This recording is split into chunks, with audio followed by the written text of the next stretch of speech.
انتشر بشكل فيروسي مقطع فيديو للنائب الإيرلندي ريتشارد بويد وهو يهاجم الغرب بسبب ازدواجية المعايير، ويتكلم عن سياسات المجتمع الدولي الاستنسابية خصوصا بعد العملية العسكرية الروسية على أوكرانيا. وقد ذكر بويد أن المجتمع الدولي فرض العقوبات على الرئيس الروسي فلاديمير بوتين في غضون 5 أيام فقط، فيما لم يتم فرض العقوبات على الاحتلال الإسرائيلي الذي يحتل فلسطين منذ عشرات السنوات تحت حجة وحجج أنها غير فعالة. وإليكم مقطع الفيديو. Arab population as a whole, the Palestinian population as a whole, as an inferior race. I mean, it doesn't get stronger than this. And yet you want to be careful about your language.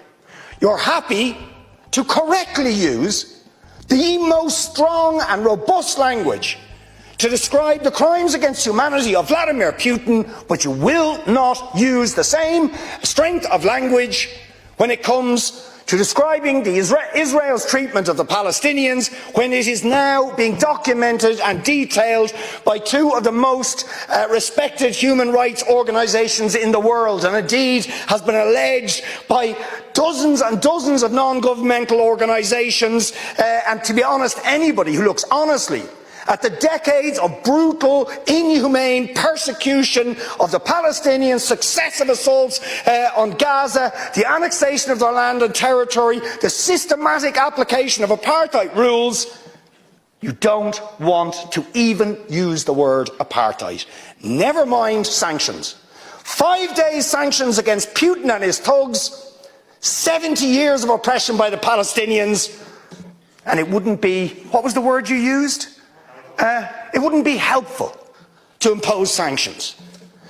Amnesty International are calling for Israel to be referred to the International Criminal Court for crimes against humanity. Will you support it?